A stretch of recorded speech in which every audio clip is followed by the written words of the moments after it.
On vous souhaite la bienvenue à ériclatour.com. Dans quelques instants, on reçoit Dominique Parenteau-Leboeuf qui a écrit la série « Nous » qu'on voit actuellement à la télé. Mais d'abord, avec lui, il a déjà été conseiller municipal. On fait le bilan de l'année politique à Saint-Jean-sur-Richelieu.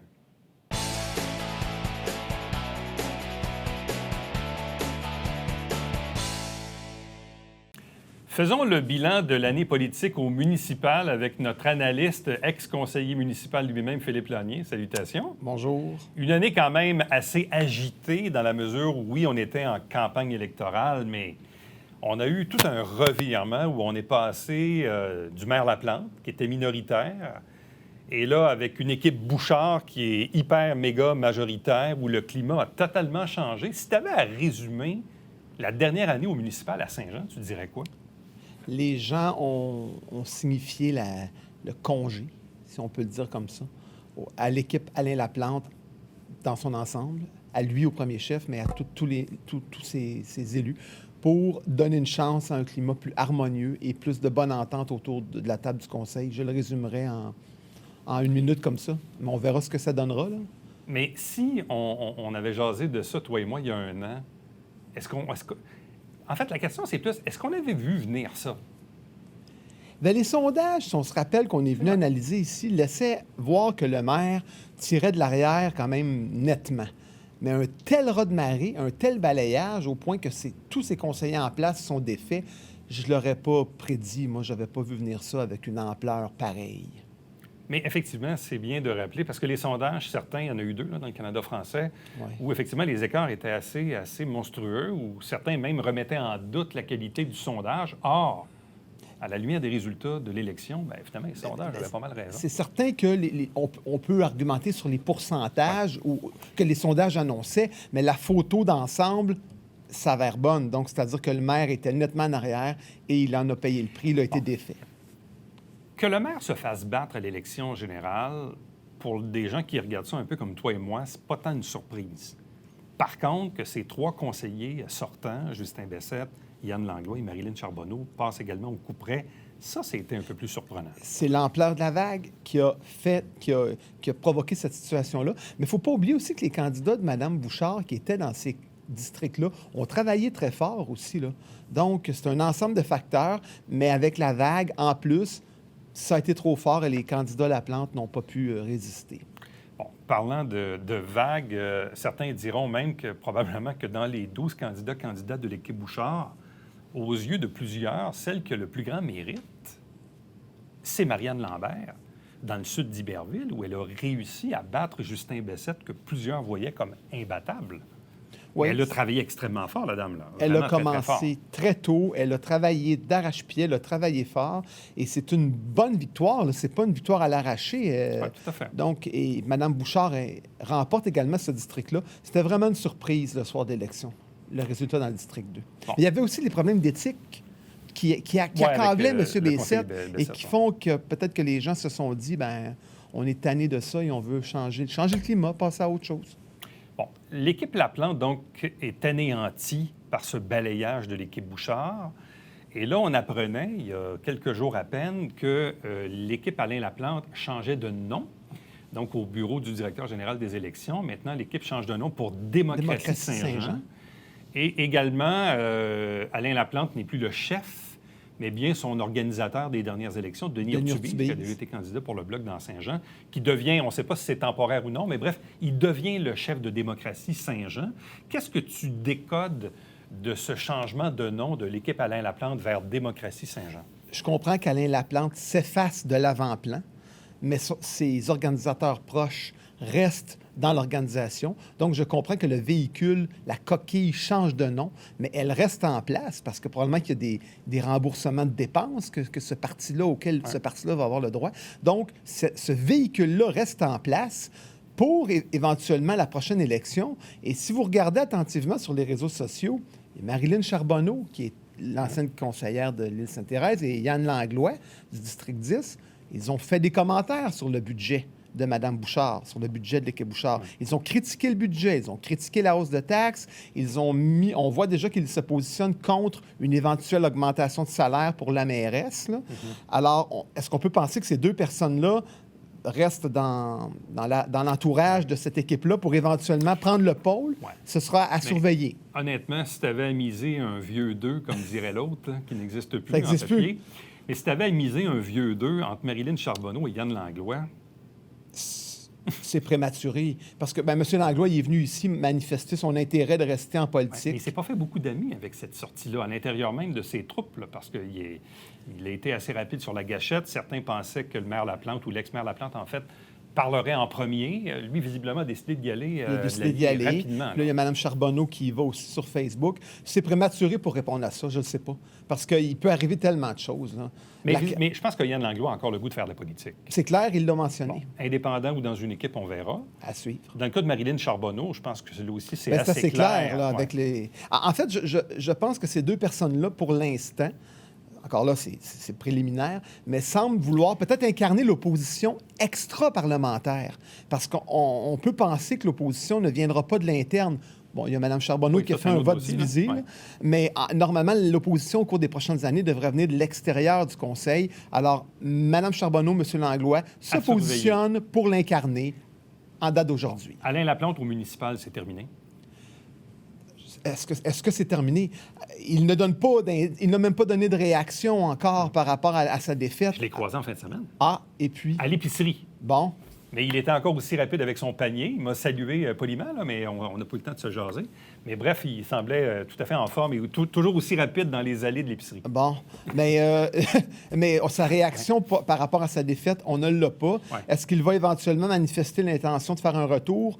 C'est pas ce que ça indique dans le moment avec le repli qu'on voit là, avec le changement de nom. On entend des affaires comme quoi qui pourrait peut-être se présenter pour le Parti québécois aux prochaines élections provinciales. Oui, ça, ce qu'on me dit, moi, c'est que c'est davantage une hypothèse qu'une rumeur. Et encore là, il y aurait loin de la coupe aux lèvres. Parce que le Parti québécois, premièrement, M. Turcotte n'a pas annoncé s'il allait revenir ou pas. Ce qui serait étonnant. Je ne sais pas. Je pense que peut-être que cette hypothèse-là. Et ce qu'on me laisse entendre aussi, c'est que le Parti québécois dans la région voudrait peut-être avoir des femmes comme candidates. Et là, à Iberville, c'est un homme qui est annoncé, à Chambly aussi. Alors, est-ce que le parti laisserait passer M. Laplante comme candidat à suivre? Mais ce n'est pas acquis. Sauf que c'est une hypothèse que j'ai entendue également. Bon, parlons de l'équipe Bouchard. Oui. Là, ça fait un peu plus de 4 semaines que le Conseil est assermenté. Et là, il y a eu un premier désaccord public. Exact. Puis tu le sais, tu as travaillé à l'époque de l'équipe Dolbec, ou même on peut regarder le premier mandat Fecteau, puis parfois, il y avait des désaccords. Parfois, il y avait des votes en public. Moi, j'ai déjà voté contre sur certains points. Bon, puis comme je dis encore à la blague, ça m'avait frappé, mais dans le mandat de Michel Fecteau, en 2013-2017, il y avait eu une division 6 contre 6. Et le maire Fecteau avait tranché sur les poules urbaines. Les poules urbaines. Donc, ça se peut que Mme Bouchard allait à trancher des fois. Là. C'est pas grave, là. Non, ça se peut qu'elle ait à trancher. Je pense que c'est sain qu'il y ait des débats publics. Mais ce qu'on a vu la semaine dernière, moi, je vois ça un petit peu comme une fausse note là, dans la belle harmonie qui règne depuis le mois de novembre. Je pense que Mme Bouchard, ou l'importance d'un chef de cabinet, dans un cas comme ça, c'est peut-être un désaccord qui aurait pu se régler parce que c'est une question de mise aux voix sur l'achat d'un bâtiment sur le boulevard Saint-Luc. Et ce qu'on me dit, moi, parce que j'ai eu des discussions avec des gens de l'interne, c'est que les gens trouvaient que c'était prématuré comme question. Ils ont une grosse journée de travail le 20 janvier qui s'en vient où tous les projets de la ville vont être présentés. Et il y a des conseillers qui auraient aimé que ce soit dans ce cadre-là que ce projet-là soit présenté et non pas amené comme ça juste avant la nouvelle année. Les fonctionnaires travaillent là-dessus depuis 2 ans. Là, de ce que je comprends, il y avait une négociation qui se termine le 31 décembre et là, on avait un deal sur la table, même à plus bas que le budget en tant que tel, 1,3 au lieu de 1,6 million. Mais là, ça a créé des divisions. De ce que j'ai compris à l'interne, c'était pas mal égal ou 6 contre 5 ou quelque chose comme ça. Certains trouvaient que ça ne donnait pas une bonne impression publiquement d'aller dans un vote à 6 contre 5, donc on a préféré reporter le point. Mais le résultat que ça a donné, c'est qu'il y a eu un vote à 11 contre 1 parce que Claire Charbonneau s'est opposée au report. Isolé totalement. Mais c'est ça que je te dis, que je pense que l'importance d'un rôle de leadership, là, de chef de cabinet, entre autres, qui aurait pu... Où j'ai l'impression qu'ils ont peut-être été pris par surprise à la dernière minute avant le... Trop rapide, pas assez de détails. Et là, il y a des conseillers, moi, ce que je sais, c'est qu'ils ne voulaient pas tout de suite dire on met la main dans l'engrenage de la réfection du boulevard Saint-Luc qui va entraîner des dépenses de combien de millions de dollars. Les gens n'étaient pas prêts à ça. Ils veulent attendre la rencontre du mois de janvier, qu'on m'a dit. Moi, il y avait une déclaration de Robert Bourassa qui m'avait frappé en 85, alors que les libéraux avaient balayé le PQ. Et le monde disait, Monsieur Bourassa, vous êtes quasiment totalitaire, vous n'avez presque plus d'opposition. Et Il avait été battu dans son comté. Oui. Mais Robert Bourassa avait dit la phrase suivante. Il avait dit, vous savez, c'est pas toujours bon quand il n'y a pas d'opposition. Parce que quand il n'y a pas d'opposition devant nous, elle est à l'intérieur. Elle peut se faire de l'interne, effectivement. Est-ce que c'est pas ça qui guette un peu le nouveau conseil de ville, qui, en principe, c'est l'équipe Bouchard au grand complet, à part Patricia Poisson, qui était une indépendante, mais l'opposition, elle va se faire à l'intérieur des murs et non pas à l'extérieur des murs. En fait, le principe de base de la politique, c'est la confrontation des intérêts, d'intérêts divergents, d'intérêts différents. Ces gens-là de l'équipe Bouchard se sont unis pour défaire un ennemi commun, on va se le dire, qui était Alain Laplante. Ils y sont parvenus. Mais là, maintenant, on a 12 conseillers qui arrivent avec des intérêts différents dans leur quartier, des visions de la ville. Ils doivent concilier tout ça. C'est le travail de Mme Bouchard aussi. De maintenir l'unité de son parti. Mais tu l'as dit dans le fond, parce que l'équipe Bouchard en tant que telle, contrairement peut-être à l'équipe Laplante, c'est pas un groupe qui est nécessairement très, très homogène, à la seule différence que, oui, il y avait un ennemi commun qui était de battre le maire Laplante. Bien, mais une fois qu'ils ont atteint cet objectif-là, après ça, la politique reprend ses droits. La politique reprend ses droits. En fait, l'équipe Bouchard, là, c'est une créature d'Alain Laplante. On va le dire comme ça. C'est des gens qui voulaient le sortir de l'hôtel de ville, qui ont mis ensemble leurs intérêts, qui ont une certaine vision de la ville, mais ça n'empêche pas que maintenant la politique reprend ses droits. C'est une coalition anti-Laplante. C'est ça.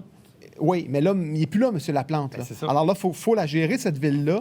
Il y a des intérêts qui peuvent se confronter, le choc des idées. Philippe, c'est normal. Tu as été au conseil pendant 18 ans de ta vie. 15 là, ans. 15 ans? Bon, en fait, c'est que j'ai été 4 ans attaché politique avant. Pour M. Bachin. Tu le sais, là. L'exemple, on dit, OK, là, on va voter une dépense de 1,3 million. Là, il y en a un qui va dire, ouais, mais moi, c'est 1,3 million-là, je le mettrais dans mon quartier pour régler ça. Alors, moi, je le mettrais dans mon quartier pour régler ça. Et moi, je le mettrais dans mon quartier pour régler ça. Et là, Mme Charbonneau, elle arrive, elle dit, oui, mais là, nos fonctionnaires travaillent là-dessus depuis 2 ans. Puis c'est pas un projet de quartier, c'est un projet grande ville. Ouais, bien là, tout le débat est là-dedans. Là. Comment ce projet-là se positionne dans les cartons de la ville.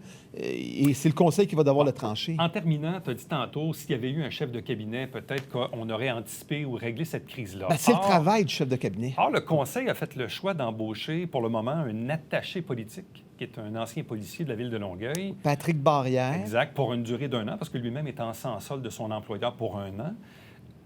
Un attaché politique au lieu d'un chef de cabinet. Qu'est-ce que tu décodes de cette décision? Je vous avoue que ça, l'histoire, l'avenir va nous le dire. Moi, je pensais que c'était un peu les mêmes fonctions. Mais là, je pense aussi que la ville, quand la ville va...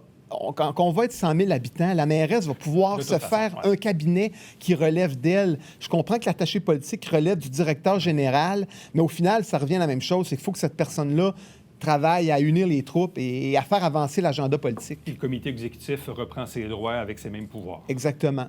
Des pouvoirs pré-2017, pré-Alain Laplante. Ah, tout à fait. Donc, une belle année 2022 à suivre. À suivre. Puis on peut juste souligner en terminant l'année 2021 qui marque le décès de 2 anciens maires de la ville, Bernard Dussault récemment, et Jean Desmarais, plus tôt cet été, M. Desmarais qui avait été maire au début des années 60. Philippe Lanier, joyeux temps des fêtes. À toi aussi. On se revoit en 2021. Tout à fait. 2022. Ah oui, excuse. C'est moi on ne veut pas revenir en arrière. Non, exact. Ça. Salut. Reste avec nous. On va revenir après ceci.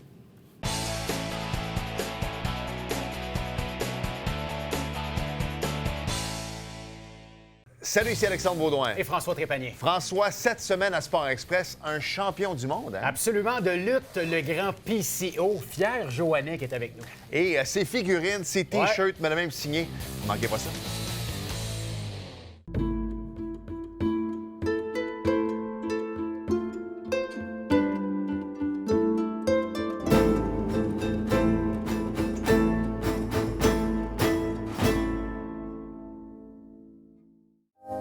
Mesdames et messieurs, bonjour et bienvenue à La Justice entre nous. Mon nom est Serge Hébert.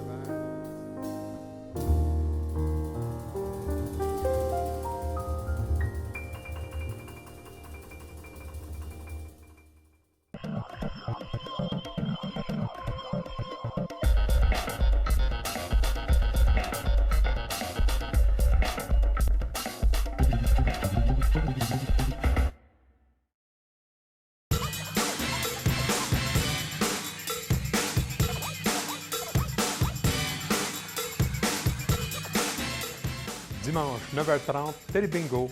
On vous attend.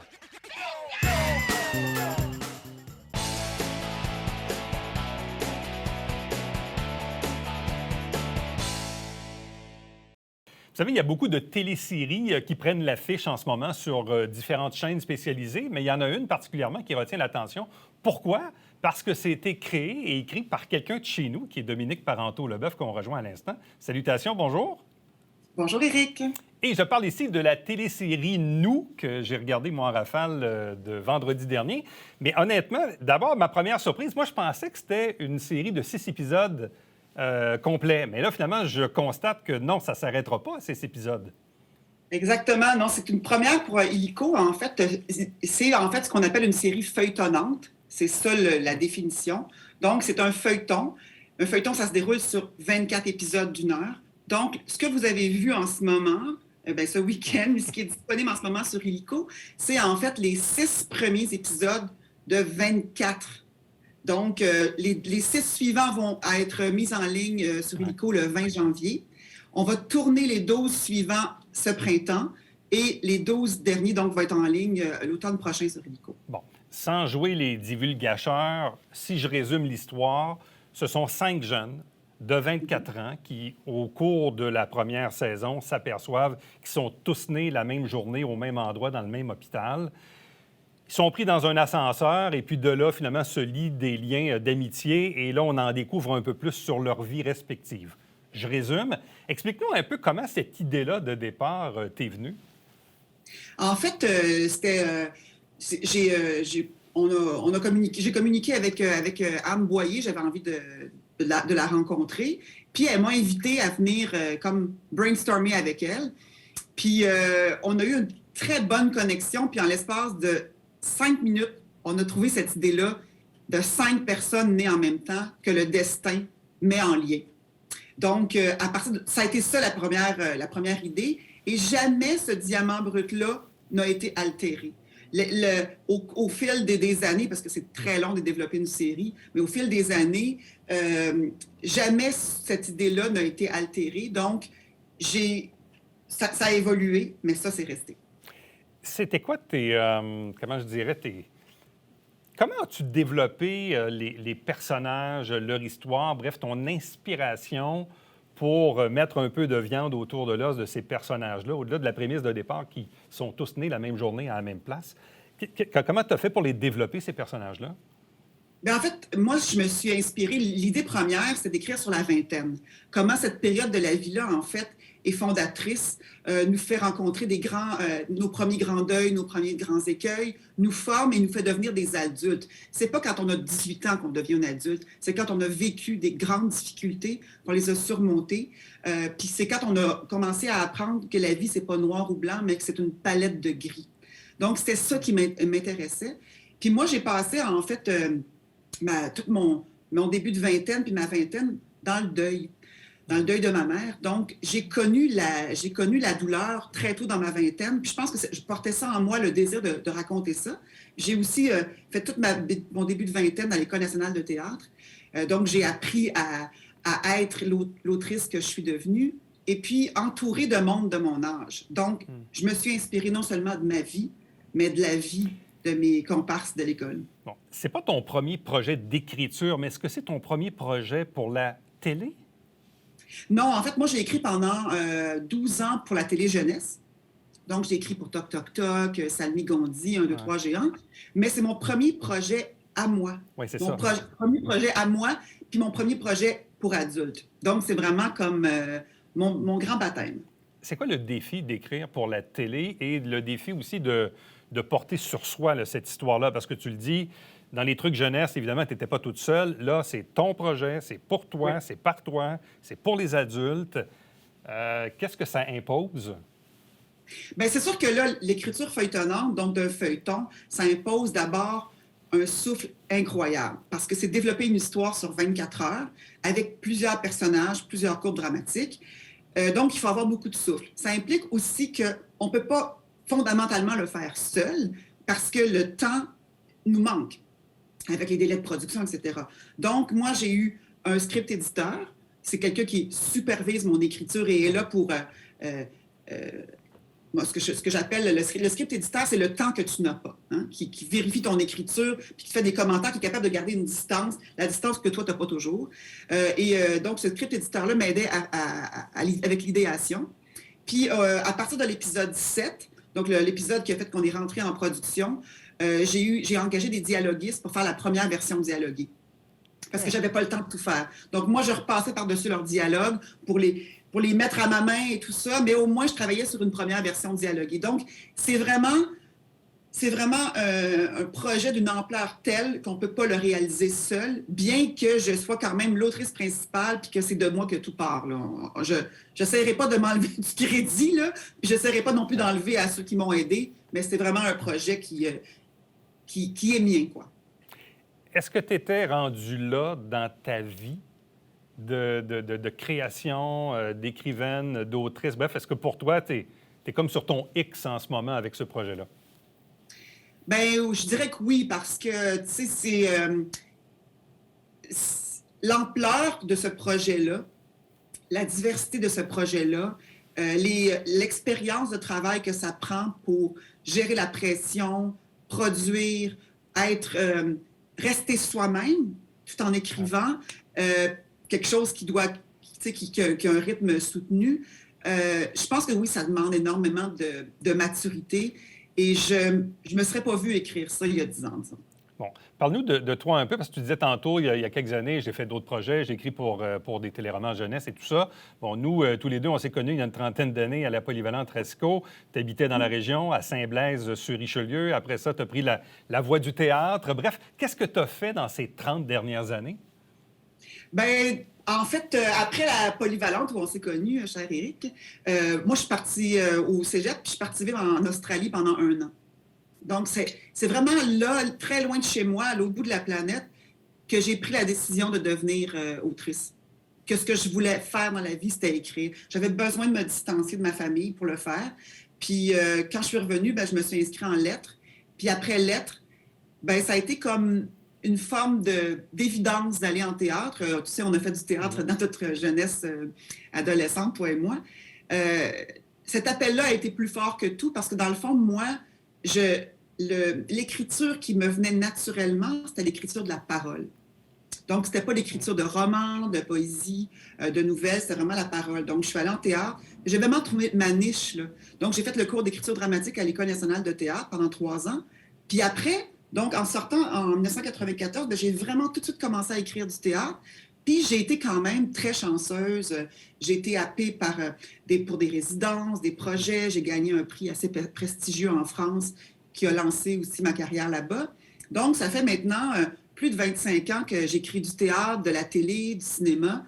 J'ai vraiment fait ma niche dans ce domaine-là. Puis, c'est vraiment un domaine qui exige de la patience, de l'engagement, et puis de remettre sur le métier 100 fois son ouvrage parce que il faut être dédié, quoi. L'écriture plutôt que le jeu? Ah! Bien sûr! Sans aucun doute, sans aucun doute. Quand j'étais à l'école, le directeur de l'époque, André Brassard, m'avait dit, j'avais fait un cours de jeu parce qu'on devait passer par là aussi, les auteurs. Il m'avait dit, Dominique, tu as du talent, ça ne te tente pas d'essayer d'être actrice. J'avais dit, André, il y a tellement de femmes qui veulent devenir actrices profondément. Moi, ce n'est pas un désir. Tu me permettras de passer mon tour. Je ne l'ai jamais regretté. Bien, on voit que ton conjoint joue dans la série. Ouais. Donc, lui apprend des textes et il fait quand même 1001 rôles ces dernières années, mais tu ne l'envies pas du tout? Pas du tout, pas du tout. Mais tu sais qu'on s'est connus à l'École nationale de théâtre, Louis et moi. Donc, non, c'est vraiment... Moi, je suis à la bonne place. Quand tu me demandais tout à l'heure si j'étais sur mon X, je suis à la bonne place. Je suis née pour écrire. C'est ça, ma vie. Parlons justement des comédiens. Bon, Louis Champagne, c'est ton conjoint. C'est le clin d'œil que je faisais. Il joue un rôle de voyagiste dans la série. Mais moi, ce qui me frappe, bien, dans la série Nous, mais aussi dans d'autres séries, je trouve que nos jeunes comédiens et comédiennes sont incroyablement bons. Et ceux qui sont dans la série, dans la télésérie Nous, je les trouve vraiment, mais vraiment fabuleux. Ils sont fabuleux. Ça part aussi du casting. Alors, le réalisateur, Yannick Savard, a réussi un casting extraordinaire. On a quand même beaucoup dialogué, lui et moi, au niveau des personnages, de ce qu'on voyait. Donc, il y avait une très bonne idée de lui, ce qu'il voyait, avec moi, ce que je voyais. Et il a fait un casting extraordinaire. Et tout part de là. Et donc Marianne Fortier dans le rôle de Camille, formidable, avec elle a déjà une grande expérience de jeu, malgré son jeune âge. Laetitia Isambert aussi, qu'on connaît à la télé depuis qu'elle est toute jeune. Nicolas Fontaine, qui est dans son premier grand rôle principal, bien qu'on l'ait vu ici et là. Kevin Ranelli, qu'on a connu dans Fugueuse, qui s'est fait connaître, qui joue un rôle totalement différent, qui nous montre une palette beaucoup plus intime et émotive. Chanel Mings, une jeune femme à découvrir, formidable. Oui, on a vraiment un casting hors pair, puis je pense que c'est ça qui aussi fait que la série a les échos qu'elle a, qu'elle marche si bien, parce que ces jeunes-là sont tellement crédibles. Les personnages sont très près d'eux, en fait. Là, est-ce que tous les épisodes sont déjà écrits et il ne reste plus qu'à les tourner? Oui. En fait, là, si vous voulez avoir l'heure juste, donc on commence les tournages du deuxième dose à la mi-mars 2022. Et donc, moi, en ce moment, là, après les vacances de Noël, disons, je suis en train de faire les corrections et les coupures pour les textes 13 à 24 qui vont être tournés. Dominique Parenteau-Leboeuf, félicitations encore une fois, puis bonne chance pour la suite. Merci beaucoup, Éric, ça a été un plaisir. Reste avec nous, on vous revient avec le mot de la fin.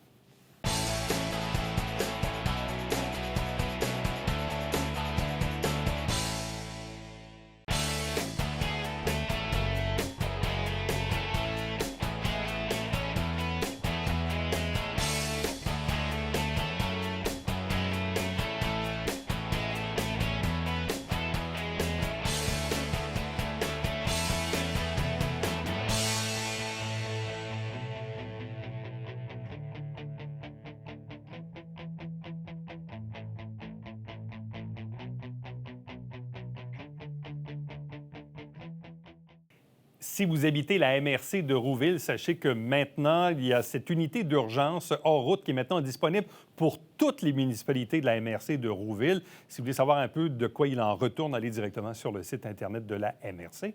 Entre-temps, nous, on vous souhaite une excellente journée. On se retrouve demain. Prochain rendez-vous d'ericlatour.com.